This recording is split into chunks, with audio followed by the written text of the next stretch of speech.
Night வந்து நடிச்சேன். எப்போ வந்துடுச்சு? ரெட் கார்டு வாங்கி ஒருத்தங்க வெளியில போனதுக்கு அப்புறம் தானே வந்துடுச்சு. என்னடா நம்ம ஒன்று கேட்டால் அவனு சொல்கிறான். ஹாய் ஹலோ வணக்கம் மக்களே. ஸோ இந்த வீடியோவில் நம்ம என்ன பார்க்க போகிறோம்னா, அதாவது இந்த சாண்ட்ரா அண்ட் பிரஜன் வீட்டுக்குள்ளே இருக்கும்போது தான் இவங்க திருந்தலைன்னு பார்த்தா வெளியே வந்ததுக்கப்புறமும் இதே வேலையை பார்த்துக்கிட்டு இருந்தாங்கன்னா என்னன்னு சொல்கிறது. ஸோ இப்போ பார்த்தீங்கன்னா ரீசெண்டாக இவங்களை வந்து பிஹைண்ட் வெட்ஸ் வந்து கூப்பிட்டு வந்து ஒரு மாதிரி இன்டர்வியூ வந்து எடுத்திருக்காங்க. ஸோ அதில் இவங்க எந்த மாதிரி இன்டர்வியூ கொடுத்துருக்காங்கன்றது தான் ஹைலைட்டு. ஸோ அதை தான் இந்த வீடியோவில் பார்க்க போகிறோம். ஸோ வீடியோ பார்க்கணும்னா நம்ம சேனல் ஃபஸ்ட் டைம் பார்க்குறீங்க அப்படின்னா ஒரு லைக் ஒரு சப்ஸ்கிரைப் பண்ணி வச்சுங்க. அப்போ தான் நிறைய பேருக்கு நம்ம வீடியோ சஜஷன் ஆகும். வாங்க வீடியோக்குள்ளே போகலாம். ஆனால் இவங்க இந்த இன்டர்வியூவில் இவங்க பேசுனதை வச்சு ஒரு விஷயம் கிளியர் என்ன ஆச்சு அப்படின்னா, இவங்க வீட்டுக்குள்ளே இருக்கும்போது எந்த ஒரு விஷயம் வந்து நமக்கு பிடிக்கலை, புரியாமல் நம்ம வந்து கேள்வியாக கேட்டுக்கிட்டு இருந்தோமோ அதே விஷயத்தை தான் இங்கே வெளியே வந்ததுக்கப்புறம் பிஹைண்ட் வெட்ஸில் இங்கே இருக்கிற இன்டர்வியூர் நிறைய பேர் பார்த்திங்க அப்படின்னா அதே கேள்வி தான் எடுத்து வச்சுருக்காங்க. இப்போயுமே பார்த்திங்க அப்படின்னா அவங்களோட பதில் அந்த அளவுக்கு சாட்டிஸ்ஃபேக்ஷனாக இல்லை. அவங்க பதில் சொல்கிறது பார்த்திங்க அப்படின்னா ஏதோ பூசி முழுகிற மாதிரி தான் நமக்கு தோணிக்கிட்டு இருக்குது. ஸோ அதில் என்னென்ன கேள்விலாம் இருந்துச்சு, இவங்களோட பதில் என்ன இருந்துச்சு, அதில் நம்மளோட ரியாக்ஷன் என்னன்னு பார்த்திங்க அப்படின்னா தான் அது கொஞ்சம் காமெடியாகவே தான் இருக்கும். ஸோ ஃபஸ்ட்டு அவங்க எடுத்த ஒரு விஷயம் என்ன அப்படின்னு பார்த்தீங்கன்னா, அந்த நைட்டில் வந்து சாண்ட்ரா வந்து ஒரு மாதிரி கத்தியிருப்பாங்க. பேனிக் அட்டாக் ஒன்று வந்துச்சு பார்த்தீங்களா. ஸோ அந்த விஷயத்தை தான் நம்ம ஃபஸ்ட்டு எடுக்க போகிறோம். ஸோ ஃபஸ்ட்டு எடுத்த அந்த பேனிக் அட்டாக் வந்து அவங்க இன்டர்வியூ கேட்குறாங்க, என்னங்க அதாவது உங்களுக்கு வந்து அவங்க எத்துனாங்க, அது வந்து ரொம்ப தப்பான விஷயம், அது வந்து நம்ம ஏற்றுக்க முடியாத ஒன்று தான். பட் அவங்க எத்தி நீங்கள் கீழே விழுந்ததுக்கப்புறம் உங்களுக்கு ஒரு பேனிக் அட்டாக் வந்துச்சு. அதுக்கப்புறம் நீங்கள் ஆஸ்பத்திரி அதாவது டாக்டர்ஸை போய் பார்த்தீங்க. ஸோ பார்த்ததுக்கு அப்புறம் உங்களை ரூமுக்குள்ளே உட்கார வச்சு, ஐயோ அதெல்லாம் அது நினச்சா இப்போயுமே எனக்கு சிரிப்பு தாங்க வருது. ஸோ ரூமுக்குள்ளே உங்களை தூங்க வச்சதுக்கப்புறம் கமருதீன் ஏதோ ஒரு காரணத்துக்காக அவர் வந்து கடைசியாக அவர் வந்து தூங்கிட்டார். அந்த கார் டாஸ்கில் இறங்கி உள்ளே வராரு. உள்ளே வந்து அதை பார்த்து கத்துன்னு கத்திக்கிட்டு இருந்துச்சு யார்? நம்ம சாண்ட்ரா. ஸோ கத்துனதுக்கப்புறம் அங்கே இருக்கிறவங்க பதறி அடித்து எந்திரிச்சாங்க. குறிப்பாக நம்ம கானா வினோத் ஒரு விஷயம் கேட்டிருப்பாரு, ஏமா அவன் எங்கோ நின்றுக்கிட்டு இருக்கான், நீ இங்கேருந்து கத்திக்கிட்டு இருக்கீங்கன்னா ரொம்ப ஓவராக நடிச்சுக்கிட்டு இருக்காதுன்ற மாதிரி கானா வினோத் அந்த இடத்துல சொல்லியிருப்பார். இதை கமருதீன்ட்டுமே ஒரு இடத்துல பதிவு பண்ணியிருப்பார். ஸோ அதைத்தான் இந்த இடத்துல கேள்வியாக கேட்குறாங்க, ஏங்க பார்க்கும்போதே தெரியலையா, சும்மா ஏதோ குழந்த மாதிரி பண்ணிக்கிட்டு இருக்கீங்க, உங்களுக்கு பேனிக் அட்டாக் வந்துச்சு, ஓகே நாங்கள் ஏற்றுக்கிறோம், இது எதுக்கு நீங்கள் கத்துனீங்கன்னு ஒரு கேள்வியை கேட்டால் இந்த அம்மா ஒரு பதில் சொன்னாங்க பாருங்கள், வேற லெவல். எப்படி வேற லெவல் என்னடா, அதாவது இந்த விஷயம் வந்து ஃபஸ்ட்டு வந்து அவங்க என்னை எத்துனாங்க, நான் வந்து விழுந்தேன், எனக்கு பேனிக் அட்டாக் வந்துச்சு, அதுக்கப்புறம் நான் வந்து உள்ளே உட்காந்துருக்கும்போது கமருதீன் வந்தார், அவரை பார்த்து நான் கத்துனேன், அதுக்கப்புறம் பார்வதி வந்தாங்க, பார்வதியை பார்த்து நான் பாத்ரூம்குள்ளே ஓடிட்டேன், அவர் வந்து காலில் வந்து விழுந்தார், நான் வந்து அதை ஏற்றுக்கலை, எல்லா விஷயமும் சொல்கிறாங்க. ஆனால் ஏன்னா சொல்ல மாட்டேங்கிறாங்க கடைசியில். என்ன அப்படின்னா இவங்க கொண்டு போன அந்த ரூட் என்ன அப்படின்னு பார்த்தீங்கன்னா, அதாவது இது எல்லாம் நடந்துச்சு பார்த்தீங்களா, அப்போல்லாம் அவங்களுக்கு வந்து எல்லாருக்கும் ரெட் கார்டு கொடுக்கணும்னு சொல்லிட்டு இருந்தீங்க. ஆனால் எந்த விஷயத்தில் வந்து இந்த அதாவது என்னோட அந்த ஒரு இது வந்து ட்ரோல் மெட்டீரியலாக மாறுது அப்படின்னா, இவங்க ரெட் கார்டு கொடுத்து வெளியே போனாங்க பார்த்தீங்களா, அதுக்கப்புறம்தான் மாறுது அப்படின்ன மாதிரி. ஏமா நீ உள்ளே பண்ணிக்கிட்டு இருக்கும் போதே இங்கே போட்டு வறுத்து எடுத்துக்கிட்டு இருந்தோமே, இப்படி நடிச்சு குவிக்கிறியே, நீங்க ஒண்ணு என்ன ஆஸ்கார் அவார்டா கொடுக்க போறாங்கன்ட்டு நாம ஆல்ரெடி நம்ம பேசிக்கிட்டு தான் இருந்தோம். ஆனா இந்த அம்மா அவங்க பண்ண விஷயத்துக்கு எதுவுமே இது சொல்லவே இல்லை, எந்த ஒரு பதிலுமே சொல்லலை.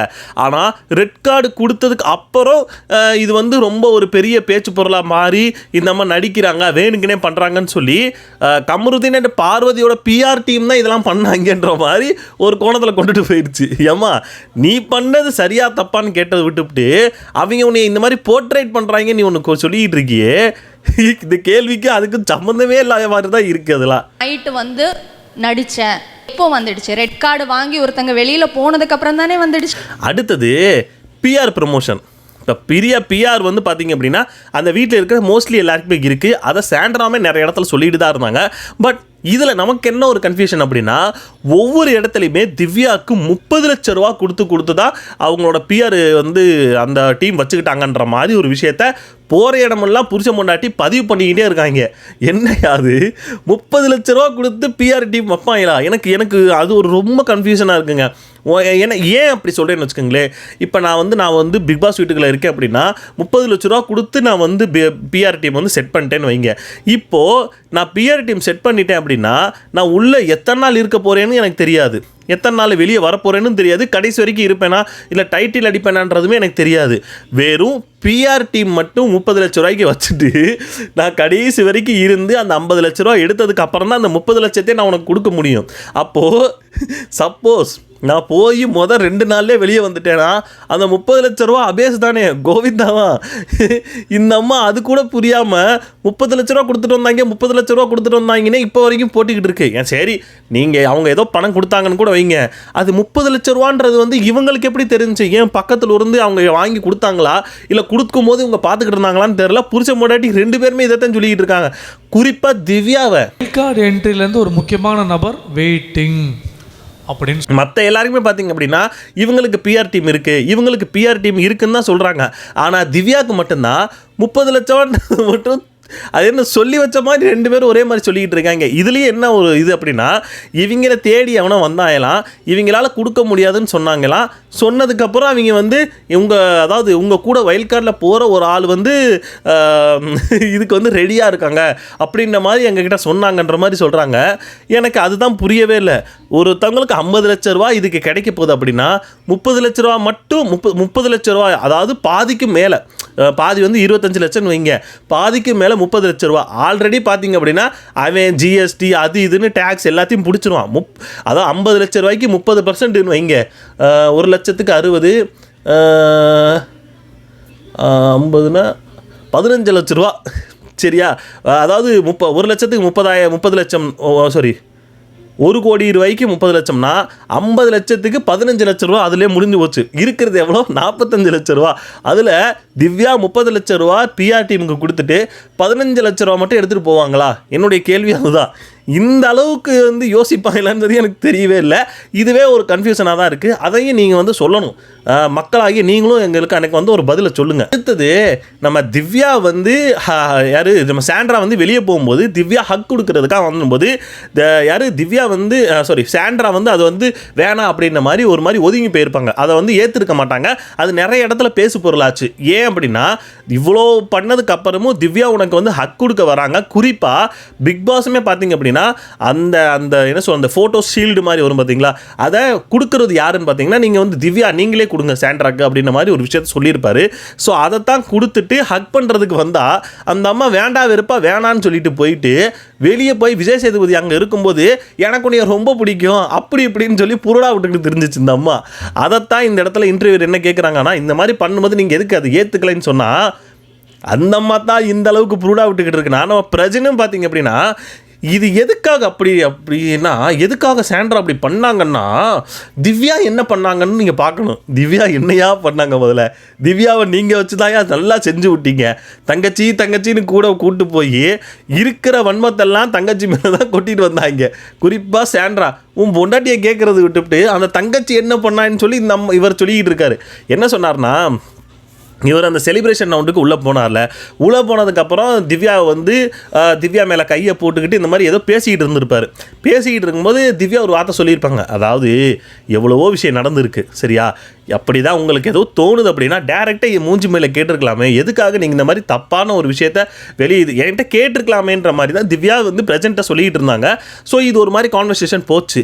இதுக்கப்புறம் ப்ரெசனுக்கு ஏதோ தெரிஞ்சிச்சாமா. என்ன அப்படின்னா திவ்யா இந்த இதெல்லாம் பேசிட்டு யார்கிட்ட பிரஜன்கிட்ட பேசிட்டு வெளியே போய் உட்காந்துக்கிட்டு பிரஜனை பற்றியே தப்பாக பேசிக்கிட்டு இருந்தாங்களா. நான் கட்டி பிடிச்ச அடுத்த செகண்டே வெளியே போய் இம்மீடியட்டாக போய் உடனே வந்து கட்டி பிடிக்க இவனா இவ்வளோ ஃபேக்காக இருக்கானே, எப்படி பிரஜனை பற்றியே தப்பாக பேசிக்கிட்டு இருந்தாங்களா. அதாவது இவ்வளோ பண்ணதுக்கப்புறமும் தங்கச்சின்னு இது பண்ணிக்கிட்டு இருக்காங்கன்ற மாதிரி ஒரு விஷயத்த நான் என்ன கேட்குறேன் அப்படின்னா, பிரஜன் திவ்யா ஹக் கொடுக்க வரும்போது சாண்ட்ரா எதுக்காக ஒதுங்கிட்டாங்க? கேள்வி இதுதான்.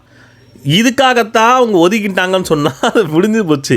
ஆனால் நான் உள்ளே வந்தேன், அதை வந்து இவங்க இது பண்ணாங்க, எப்படி ஹக் கொடுக்கறதுக்கு இது பண்ணலை. அதுக்கப்புறம் பார்த்தீங்க அப்படின்னா சாண்ட்ரா வரும்போது ஹக் கொடுக்கலன்னு இவங்க என்னென்னமோ குழப்பிக்கிட்டு இருக்காங்க. கேள்வி கேட்டது ஒன்று, வர்ற பதில் ஒன்றா தான் இருக்குது. இப்போ 3 கேள்வி வந்தாச்சா, இன்னும் 2 கேள்வி இருக்குது. அடுத்தது இந்த ட்ரோல் பண்ணுறதை பற்றி ஒரு விஷயம் வருதுங்க. ட்ரோல் பண்ணுறது யாருன்னு பார்த்தீங்கன்னா ஆடியன்ஸு ட்ரோல் பண்ணவே இல்லையா. எப்படி ஆடியன்ஸு ட்ரோல் பண்ணவே இல்லையா? ஏங்க வீட்டில் இருக்கிறவங்கெல்லாம் கழுவி ஊற்றிக்கிட்டு இருக்காங்க இந்த அம்மா பண்ணக்கூடிய ட்ராமாவை. இப்போ வந்துக்கிட்டு ஆடியன்ஸ் வந்து ட்ரோல் பண்ணலையா, ஐயா நானும் ஒரு ஆடியன்ஸாக இருக்கிறவன் தான், நானுமே வச்சு கிளின்னு கிழிச்சு விட்டேன், ட்ரோல் தான் பண்ணிக்கிட்டு இருந்தேன். இப்போ என்னையை பார்த்துக்கிட்டு இவர் என்ன சொல்லுவார் அப்படின்னா, நான் பிஆர் டீமுன்னு சொல்லுவார். ஐயா பிஆர் டீம்லாம் ஒன்றும் இல்லையா, அப்படி எந்தவனும் எவனுக்கு பணம் கொடுக்கறது கிடையாது. எனக்கு எது பிடிச்சிருக்குன்றத சொல்கிறேன், எனக்கு எது பிடிக்கலை, எது பார்க்குறதுக்கு ஒரு மாதிரி பயமுறுத்துகிற மாதிரி இருக்குன்றத சொல்கிறேன். இதில் என்னையை பார்த்து பிஆர் டீம்னு சொல்லிக்கிட்டு இருக்காங்க இந்த ஆள். அதாவது இவங்களுக்கு சரியாக பேசுகிறவங்க எல்லாம் சரி, இவங்களை பற்றி தப்பாக பேசுகிறவங்கலாம் பிஆர் டீமு, அதைத்தான் சொல்லிக்கிட்டு இருக்காங்க.